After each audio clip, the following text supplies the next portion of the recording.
मेरा खालू 12 साल की उम्र में मेरे साथ गलत जगह से, गलत रास्ते से हम बिस्तरी करता था। मेरा खालू जब भी आता था मेरा दुपट्टा उतार के, मेरे कपड़े उतार के मुझे नंगा खड़ा कर देता था।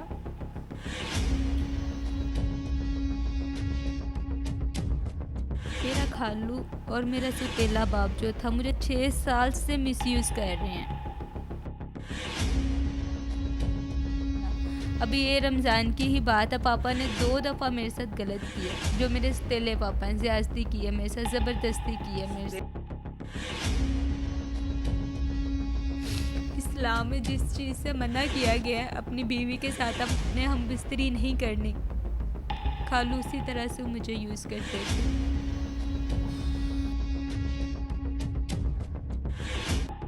मैं यतीम बच्ची थी। यतीमी की हालत में ये दोनों हैवान मुझे नोचते रहे। 12 साल की उम्र में जो तकलीफ़ें मैंने सही है ना, मैं नहीं चाहती अल्लाह पाक इस तरह की तकलीफ़ किसी की भी माँ, बहन, बेटी को दे। कहा कि मेडिकल करवाने के लिए भी पहले पुलिस वाला आपके साथ गलत काम करेगा, उसके बाद मेडिकल होगा। हाँ जी, फिर मेडिकल होगा। मुझे अस्सलाम वालेकुम नाज़रीन, आपका मेज़बान मुजाहिद ने अब आपकी खिदमत में हाजिर है और आप देख रहे हैं एमएन पॉइंट। नाज़रीन, मेरे साथ बैठे जिस लड़की को देख रहे हैं, इनका सगा खालू सिर्फ 12 साल की उम्र में इनके साथ वो सारे गंदे गलीज़ काम करता रहा जो कि मैं अपने लफ्ज़ों में आपको बता नहीं सकता। इन्हीं से बात करके जानते हैं कि सगा खालू क्यों जुल्म करता रहा, वजह क्या थी। अस्सलाम वालेकुम। वालेकुम अस्सलाम। कितनी उम्र है इस टाइम आपकी? 18 साल। 18 साल उम्र है और आपने ये बताया कि आपका सगा खालू सिर्फ 12 साल की उम्र में ये सारा गंदा काम आपके साथ करता रहा। हाँ जी, जब मेरी उम्र 12 साल थी तब से लेके अभी तक मेरे खालू ने मेरे साथ ये सब किया है, जो कि मैं बयान नहीं कर सकती। तो आपका सगा खालू था? हाँ जी, वो मेरे सके खालू थे, जिसके ऊपर, उस बदतमीज़ इंसान के ऊपर मेरी अम्मा जो थी आंखें बंद करके अंधा एतबार करती थी, जिसको हम कह सकते हैं। मैंने बड़ी दफ़ा कोशिश की कि मैं अपनी अम्मा को बता सकूं कि मामा ये खालू मेरे साथ ऐसे करते हैं, लेकिन मामा ने कभी भी मेरी बात को नहीं देखा, कभी उन्होंने मेरी बात नहीं सुनी, क्योंकि हम एक गरीब ख़ानदान से थे ना, गरीब थे। तो मेरे जो वालिद थे, मैं 5 साल की थी तो मेरे वालिद की डेथ हो गई थी, तो मेरे, गरीब की भी इज्जत होती है। गरीब एक गुर्बत अलग बात है, इज्जत अपनी जगह पर है। तो कैसे होता रहा ये सब? क्योंकि मेरे पापा नहीं थे ना, शायद ऐसे इसलिए होता रहा। जिसके पापा नहीं होते ना, तो लोग फिर उनके साथ ऐसे ही करते हैं, उनका ऐसे ही मिसयूज़ करते हैं। कालू ने पहली बार कब आपके साथ गलत काम किया और कैसे? पहली बार ऐसे किया था कि मैं 12 साल की थी, तो मामा मेरी लोगों के घरों में काम करती थी, लोगों के घरों में सफाइयाँ करती थी हमारा पेट पालने के लिए। तो मेरे और 4 बहन भाई हैं जो कि छोटे हैं मेरे से, ठीक है। तो खालू घर आए तो आके उन्होंने ये सब स्टार्ट किया, जबकि मैं बहुत छोटी थी। तो मैं उनको मना करना चाह रही थी कि खालू ये आप क्या कह रहे हैं, मैं तो उनकी एक रिस्पेक्ट करती थी ना, जिस तरह से मैं अपने वालिद की रिस्पेक्ट करती हूँ उस तरह से मैं उनकी भी रिस्पेक्ट करती थी, कि ये क्या कर रहे हैं आप। तो उन्होंने बाकायदा मुझे छुड़ियाँ जो होती हैं ना, वो उन्होंने मुझे दिखाई, उससे उन्होंने मुझे डराने की कोशिश की कि ख़बरदार अगर आपने ये बात अपनी मामा को बताई या किसी और को बताई या खाला को बताई तो मैं इससे आपको मार दूँगा, ठीक है। तो मैं इतना आपको, शफाक वो शख्स था, उसको एक 12 साल बच्ची पर तरस नहीं आया, उसके दिल को रहम नहीं आया कि मैं ये क्या जुल्म कर रहा हूँ। उन्होंने बहुत मिसयूज़ किया मुझे 12 साल से लेके अब तक। इतना गंदा वो शख्स है, मैं जितना बयान करूँ उतना कम है वो। अपनी माँ को आपने कभी बताने की कोशिश नहीं की कि मामा ये शख्स है जिस पर आप अंधा यकीन करती हैं, ये मेरे साथ इस तरह का गंदा फेल करता है? मैंने बहुत दफ़ा कोशिश की मामा को बताने की। मामा जब काम पे जाती थी वो तभी ही घर में एंटर होता था, और एंटर होते साथ ही वो इस तरह से इतने गंदे तरीके से मुझे यूज़ करता था, मैं आपको नहीं बता सकती। मसलन क्या, किस तरह? मैं आपको ऑन स्क्रीन, हर बंदे की रिस्पेक्ट होती है, ठीक है। अब जो हो गया मैं अब वो उस तरह से एक्सप्लेन नहीं कर सकती ना, मैं उस तरह से नहीं आपको बता सकती। अल्लाह पाक आसानियाँ फरमाए। मुझे बताएं कि अम्मी को बताया फिर आपने कि नहीं? मैंने बहुत दफ़ा कोशिश की कि मैं मामा को ये बात बता दूँ, मामा को मैंने बताना चाहा कि मामा मैंने आपसे कोई बात करनी है, तो मामा हमेशा मुझे इसीलिए चुप करा देती थी कि मैं गरीब हूँ, मैं पता नहीं इनका पेट कैसे पाल रही हूँ, तो अगर ये कोई फरमाइश कर देंगी तो मैं कैसे पूरी करूँगी, तो मुझे यही कह के चुप करवा देती थी, चुप कर जो बेटा। नादिन देखें, एक बड़ी अजीब सी बात है कि जब एक बेटी अपनी माँ के साथ अपनी तकलीफ़, अपना दुख, अपनी दर्द शेयर करने की कोशिश करती है, वो माँ सिर्फ ये समझ के चुप करवा देती है कि शायद इसी डर से कि मेरी बेटी मुझसे कोई चीज़ ना मांग ले जो कि मैं इसको दिला ना सकूं। अच्छा, उसके बाद ये सारा सिलसिला कितनी देर होता रहा, फिर कैसे ये सारा मामला सामने आया? ये मामला जो है ये 6 साल तक होता रहा मेरे साथ। 6 साल तक आप ये सारा गंदा काम, ये सारी गंदी चीज़ें बर्दाश्त करती रही?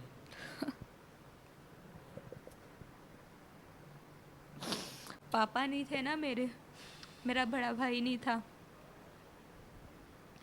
जो करता बात, इसलिए बर्दाश्त करना पड़ा सब कुछ। नादिन, मेरे इस्लाम में जहाँ पर कहा गया है कि यतीम बच्चे के सर पर हाथ रखना चाहिए, अल्लाह खुश होता है, अल्लाह उसका अजर देता है, वहीं पर ये बड़ी, मैं कहता हूँ कि दर्द वाली बात है कि यतीम बच्ची जिसके साथ उसका खालू इतनी बेदर्दी के साथ, इतने जुल्म के साथ ज़्यादती करता रहा और बाकायदा छुरियों से डराता रहा, धमकाता रहा। अच्छा, उसके बाद फिर क्या हुआ? उसके बाद एक दिन मेरे खालू जब घर आए ना, तो मेरी खाला ने देख लिया, खाला को शक हो गया था कि ये ज़रूर कुछ गलत कह रहा है, तो खाला ने आके देख लिया, तो खालू वो गलीज़ इंसान, ठीक है, कमबख्त इंसान ने ना अपना झूठ छुपाने के लिए ना मेरा कज़न है उसको मेरा नंबर दे के उससे मुझे मैसेज करवाए ताकि मैं। सिर्फ उस 12 साल की उम्र में आपके कज़न को उसने नंबर दे दिया? नहीं, अभी दिया नंबर इस एज में, ठीक है, तो उसको मैसेज करवाए ताकि मैं साइड पे हो जाऊँ, मैं छुप जाऊँ, किसी को पता ना चले कि मैंने इसके साथ कुछ गलत किया है। यानी कि अपना जुर्म छुपाने के लिए बीच में एक लड़का डाल दिया जिसने आपको मैसेज किए, उसके बाद फिर क्या हुआ? तो मेरे कज़न ने आके मेरी अम्मा को वो सारे मैसेजेस दिखा दिए जो कि ज़बरदस्ती मेरे खालू ने मेरे से मैसेज करवाए थे कि आप ये मैसेज इसको करो।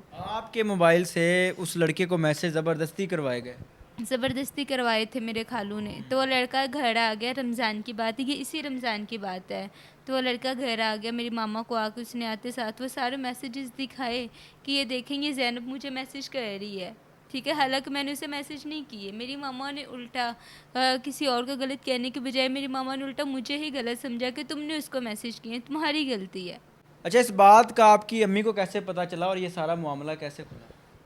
इस बात का मामा को इस तरह से पता चला था कि वो मेरा कज़न जब घर आया, घर उसने आके वो सारे मैसेजेस मेरी अम्मा को दिखाए, जो कि मेरी अम्मा अभी काम से घर आके बैठी भी नहीं थी, थकी हुई थी, पानी भी उन्होंने नहीं पिया था, तो मेरे कज़न ने वो मैसेजेस मामा को दिखाए कि ये देखो ये ज़ैनब मुझे इस तरह से मैसेज कर रही है और कह रही है कि मैंने मिलना है आपसे। तो मामा ने वो फ़ौरन मेरे से पूछा कि ज़ैनब बेटा ये आपने मैसेज किए हैं, क्यों किए हैं? तो मैंने कहा मामा ये मैसेज मैंने नहीं किए। मैंने वहाँ पर मामा को फिर हकीकत बताई अपनी दोबारा से कि मामा ये सारे मैसेजेस खालू ने किए मुझे, खालू मेरे साथ इस तरह से गलत करते हैं। तो मामा वहाँ पे बहुत ज़्यादा परेशान हुई, दुखी हुई, जिससे उनका बीपी पहले भी हाई रहता था और ये बात सुनकर उनका बीपी बहुत ज़्यादा हाई हो गया, जिससे वो उन्होंने काफ़ी शोर डाला, अपने आप को मारा, पूरा मोहल्ला उन्होंने इकट्ठा कर लिया कि मेरी मासूम बच्ची के साथ ये क्या कह रहे हैं आप लोग। आप बता रही थी कि आपका एक सुतेला बाप भी है, कभी उसने इस चीज़ पे रिएक्शन नहीं दिया कि यार चले सुतेली सही, मेरी बेटी तो है ना? बाप सतेला सतेला होता है ना, मेरे बाबा भी मेरे नहीं है, वो भी खालू के साथ मिले हुए हैं। अच्छा। उनको पता है मेरे बाबा को कि खालू मेरे साथ आके गलत करते हैं, लेकिन खालू ने इस बात, पापा ने इस बात का कभी कोई रिएक्शन नहीं लिया। अभी ये रमज़ान की ही बात है, पापा ने 2 दफ़ा मेरे साथ गलत किया, जो मेरे सतेले पापा हैं, ज़्यादती की है मेरे साथ, ज़बरदस्ती की है मेरे साथ। सुतेले बाप ने रमज़ान के महीने में 2 दफ़ा ये गंदा फेल किया है? जी पापा ने किया। ये चीज़ आपने अपनी अम्मी को बताई? नहीं, क्यों छुपाती रही, क्या वजह थी, कौन सा ऐसा डर था, कौन सी ऐसी धमकी थी जो कि वो लोग देते थे और आप डर जाते थे? उन्होंने कहा था कि अगर ये बात आपने किसी को बताई ना तो आपकी अम्मी को मैं तलाक दे दूंगा और आपको अपने घर से निकाल दूंगा, आप लोग बेघर हो जाओगे, या मैं तुम्हें छुरी पकड़ के, वो मुझे डराते थे कि मैं तुम्हें मार दूंगा जान से, तुम जान से चली जाओगी, तो इसलिए मैं नहीं बता सकी, मैं अपनी अम्मा का घर देखना चाहती थी बसा हुआ। नाज़रीन, इस नफ्सा नफसी के दौर में इंसान किस पर यकीन करे? खालू भी नोचता रहा, सुतेला बाप भी नोचता रहा, और यकीन करें कि उस माँ पर क्या गुजरी होगी जिसने उस शख्स के साथ निकाह किया होगा, उसको अपने घर के अंदर रखा होगा, इनका बाप बना के रखा होगा, जब उसको इस बात का इल्म हुआ होगा कि ये शख्स मेरी बच्ची की इज़्ज़त को नोचता रहा है, उस माँ पर क्या गुजरी होगी। अच्छा, उसके बाद आज ये मामला कहाँ तक पहुँचा है? आज ये मामला यहाँ तक पहुँचा है कि मेरी अम्मा ने पूरे मोहल्ले को जब इकट्ठा किया, उसके बाद हम पुलिस स्टेशन गए। हमने जाकर वहाँ पे एफआईआर करवाई कि मेरे साथ ये इस तरह से हुआ है। तो आगे से मेरे बाप जो, वो तो पहले से उसके साथ मिला हुआ था ना, अब खालू के साथ। तो जो मेरा बाप था, सुतेला बाप, उसने कहा था कि अगर आप एफआईआर करवा रहे हैं तो इसका जो मेडिकल होगा, मेडिकल करवाने के लिए अगर पुलिस वाला आपके साथ दोबारा से अगर कुछ ऐसा करता है तो फिर मेडिकल होगा, अदरवाइज़ मेडिकल नहीं हो सकता। आप मुझे बताएं ऐसे कैसे मेडिकल नहीं हो सकता? पुलिस अच्छा, वाला, उसने ये कहा कि मेडिकल करवाने के लिए भी पहले पुलिस वाला आपके साथ गलत काम करेगा, उसके बाद मेडिकल होगा। हाँ जी, फिर मेडिकल होगा। मुझे बताएं इस बात में कि कहाँ पे सदाकत है? ऐसे कभी हुआ है? कभी होता है ऐसे? ये कहाँ का कानून है और कहाँ पर इस तरह मेडिकल होते हैं? ये एक सारी रची रचाई साजिश थी, जिसमें सुतेला बाप, खालू और बाद में शायद कोई पुलिस वाला भी होगा जिसने इनके साथ जिनसी ताल्लुकात बनाने की कोशिश की होगी या करनी होगी, जिसकी वजह से मेडिकल करवाने के लिए इनको कहा गया। अच्छा, उसके बाद मेडिकल हुआ, करवाया, नहीं करवाया, क्या बना? उसके बाद मेरे जो बाप थे ना, उसने मेडिकल नहीं होने दिया। उसने मम्मा को मना करके रखा, क्योंकि बाबा को पता था ना कि अगर मेडिकल हो गया तो मेरा अंदर नाम आएगा। इसलिए उन्होंने फोर्सली कि मैं तुम्हें तलाक दे दूंगा अगर तुमने अपनी बच्ची का मेडिकल करवाया। अब इस पे मेरी मामा मजबूर हो गए। मेरी मामा क्या करे? मेरे छोटे बहन भाई हैं 4, हम किधर जाएं?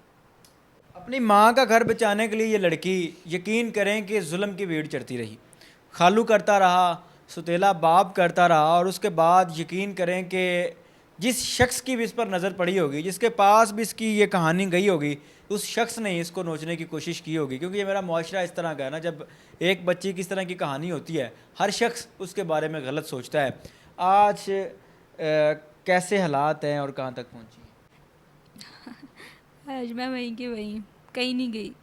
अपनी माँ का घर बचाने के लिए अपनी इज्जत दांव पे लगा दी, अपना सब कुछ लुटा दिया मैंने। माँ का घर बचाने के लिए 12 साल की उम्र में इस बच्ची ने अपनी इज़्ज़त की कुर्बानी दी, और पिछले 6 साल से अपनी इज़्ज़त की कुर्बानी देती आई है ताकि मेरी माँ का घर बच जाए। आप लफ्ज़ों में बता सकती हैं कि वो शफाक शख्स खालू किस तरह आपको नोचता था? इस्लाम में जिस चीज़ से मना किया गया है, अपनी बीवी के साथ अपने हम बिस्तरी नहीं करनी, खालू उसी तरह से मुझे यूज़ करते थे। नाज़रीन, अल्फाज ख़त्म हो गए हैं यहाँ पर आके। मैं क्या बात करूँ, किस मुआशरे के अंदर हम जी रहे हैं, किस मुआशरे के अंदर हमारे बच्चे पल रहे हैं, और इस दौर में किस पर यकीन करें, कैसे करें, किस तरह करें, कुछ समझ नहीं आ रहा। इस बच्ची के साथ जो हुआ वो बहुत बड़ा जुल्म है, और उस जुल्म की ना तो मिसाल बातों से दी जा सकती है, ना ही सोचा जा सकता है। अच्छा, उसके बाद और क्या करता था वो? कमीना इंसान जब भी घर आता था, आते साथ ही दुपट्टा उतार देता था। कपड़े उतारो।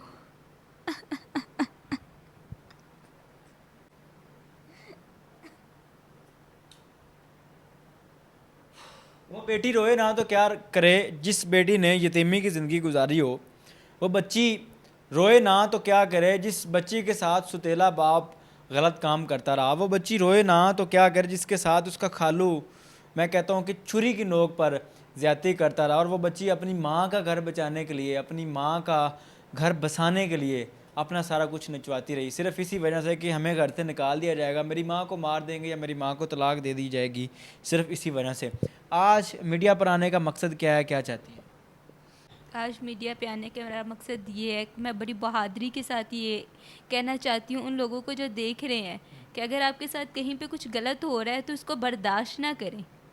वो आप जिसके साथ भी बात शेयर करना चाहते हैं या करते हैं, आप अपनी बात शेयर करें, अपनी मामा से करें, अपने पापा से शेयर करें। जिस तरह से मैंने खुद को बर्बाद किया है, खुदारा मैं नहीं चाहती कि कोई और बहन बेटी भी अपने आप को इस तरह से बर्बाद करे। तो इसलिए अगर आपके साथ कहीं पे भी कुछ भी गलत होता है, आपको नज़र आता है, तो आप फ़ौरन उसके ख़िलाफ़ एक्शन लें। इस वीडियो में जितने अल्फाज इस्तेमाल किए गए हैं आपकी मर्ज़ी से किए गए हैं? जी, मेरी मर्ज़ी से किए गए। हम इस वीडियो को सोशल मीडिया पर अपलोड कर सकते हैं? जी, कर सकते। आपकी इजाज़त है?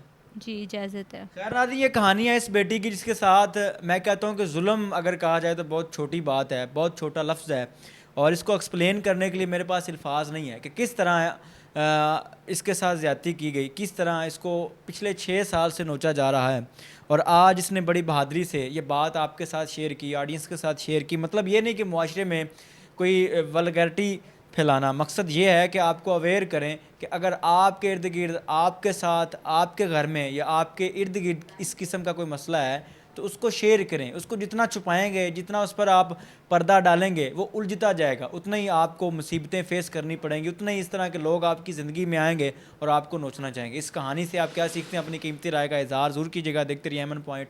अल्लाह निगहबान।